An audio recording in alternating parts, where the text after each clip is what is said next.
Hey, so in today's tutorial, I'm going to show you guys how to write a chord progression, and this is going to be especially useful if you have no idea about music theory. You want to write your chord progressions, but when anybody mentions chords or keys or sharps or flats or major or minor or any of those things, your mind goes blank, or there might be like some big gaps in your knowledge, but that shouldn't be something that stops you being able to write your chord progressions. And what I'm going to show you today is hopefully going to give you a bit of a shortcut to writing your own chord progressions.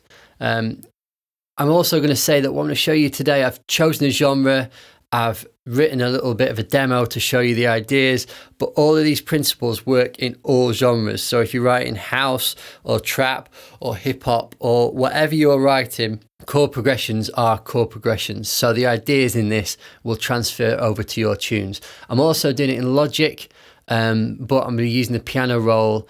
And hopefully if you're using other programs such as Cubase or Ableton, you're going to be able to look at what I'm doing and work out how to do it on your software as well. Give you a little glimpse of what we're working towards today. This is the chord progression I kind of knocked together to show you guys the principles.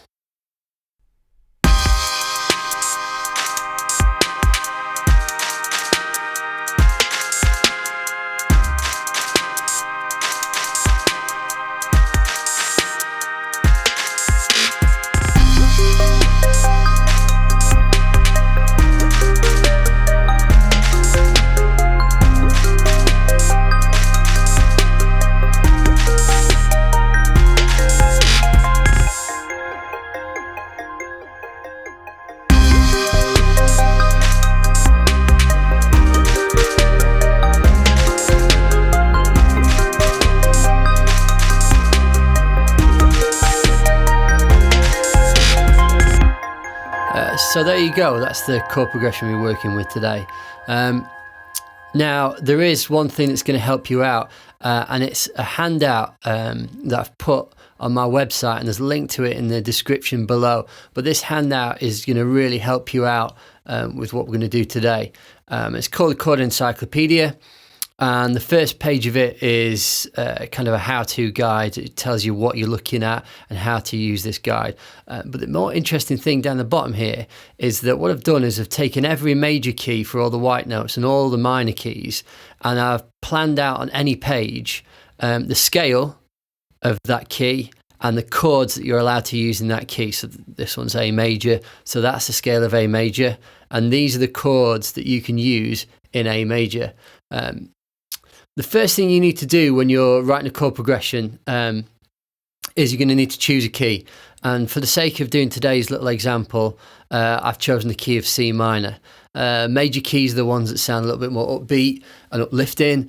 Minor keys are the ones that sound a bit more darker, a bit sadder, if you will. But we're going to choose C minor. There's no reason I chose it. I just wanted to choose one to show you. And when you get to the page, it's going to be split up into two halves. The top half is going to have the scale of C minor. And if somebody asks you what the scale of C minor was and you didn't have any musical theory knowledge, your mind is going to go blank. You might not even know what a scale is or how to put one together. But what I've done is I've written out the notes in C minor. These are like E flat here, A flat and B flat. And if you turn your head to kind of sideways, you can kind of see how these notes match up with the notes on a keyboard. And in Logic, the light grey lines match up to white notes and the dark grey lines match up to black notes. So you can kind of see the scale you're going to be using for bass lines and melodies. But today we're interested in this bottom part here, which is the chords that you can use in the key of C minor.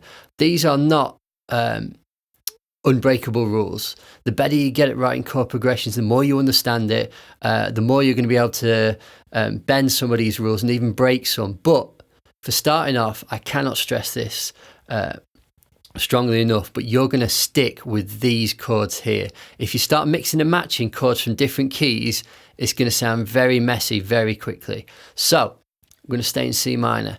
And what I've done is I've written out the chords that you can use in C minor. And the idea behind this is that you do not need to know the music theory. You don't need to spend years studying keys and chords and clefs and staves and writing out notes, I've kind of done the hard work for you and given you a little bit of a shortcut here.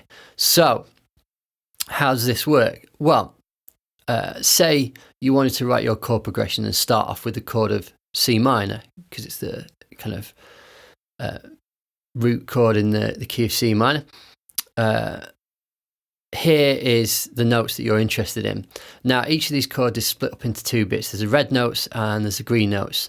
The red notes, I've put them in red because they are important. You cannot miss these out. If you're going to write a chord of C minor, you absolutely need all three of these red notes in. If you don't have all three of those red notes in, it's not really a chord of C minor. And these red notes, if you follow them over, you've got C, you've got E flat here, and you've got G. And what these two green notes are on the top, and we're going to be looking at these more in the second half of this video, are chord extensions. And again, you don't need to know where they come from, you just need to know that you can use them. And the idea is that you can write these three red notes, and if you would like, you don't have to use them at all, but if you want to, you can either choose that bottom one or the top one, or even both, and they're going to make your chords sound really interesting and spicy. So, how to write a chord progression. Chord progressions, if you didn't know, kind of are grouped together in 4 and 8 bar blocks. Usually what you do is you write 3 or 4 chords, and you would repeat that progression to get to 8 bars. So what I'm going to do today is write a chord progression of 3 chords and create an 8 bar chord sequence. I'm going to see how that's going to look on the page. So my chord sequence, you can literally choose any of these chords to create your chord sequence. Your chord sequence, if you're in a particular key, it kind of sounds good to start your chord progression out with the first chord in that key, but it's not like a real deal breaker. So you can start it with other chords, but for the sake of just showing you exactly how this works, I'm just going to choose these first 3 chords. So my chord progression is going to go C minor, E flat major, F minor. So once you've chosen your chords, and you can mix and match, use your ears and see what sounds good, you're going to program these 3 chords in. So what you do is you go back to your software, and I've created some synths in Logic already. So what I'm going to do is I'm going to get a little pencil tool. I'm going to draw myself in a little blank space there, a little 4 bar block, and here it is in the piano roll. If I move this across, then we should be able to see them both at the same time. So what I'm going to do is choose a nice range for it to be at. Chords, you want them kind of nice and in the middle. If they're too high up, they get a little bit piercing. If they're too low down, they get very muddy and they kind of cross over with your bass line. So what I'm going to do is program in these notes in C minor. So the first note in C minor is C. So program that in there. Second one is an E flat, which is there. And the third one is a G, which is there. Now from a second chord, it's going to be this E flat major. So the first note is this one, which is a E flat. The second note is a G, which is here. And third note is a B flat, which is here. And just to make it sound interesting, I'm have this first chord last twice as long as the other 2. And the F minor chord here, we've got this note here, which is F. This one here, which is A flat. And this one here, which is C. So hopefully we've got a little chord sequence.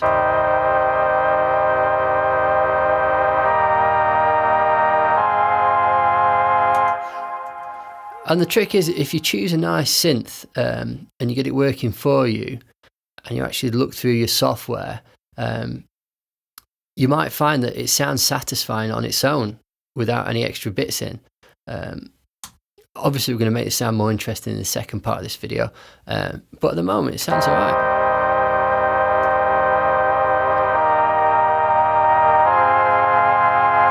And if I steal this little bit of drums from over here, stick it in.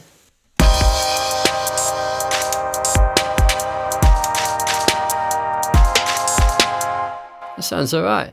I'm going to copy that twice. And I've got a little 4-bar chord sequence here. I'm also going to steal this bass line here, and the bass line is the simplest thing you can possibly do. I've just put in the bass notes.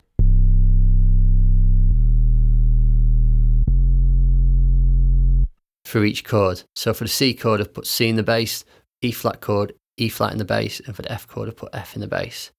So even just that sounds quite satisfying.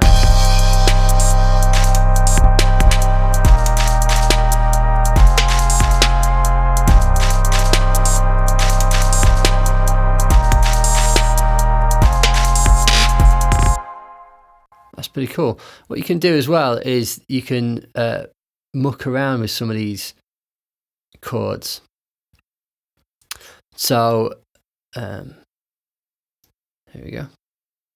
So what I've done here is I did the first chord for twice as long as the other two. There's no reason behind that, I just thought it might sound quite nice. You do it the other way around. So you could have the second chord to be twice as long.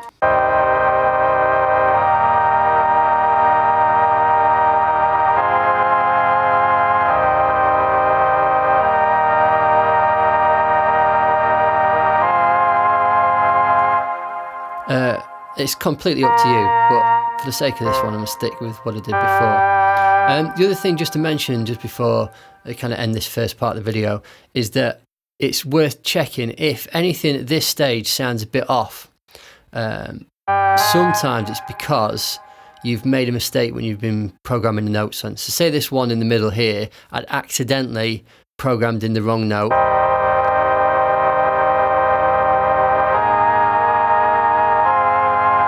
Actually, that sounds quite good, actually. It's a mistake. Let's put that one there.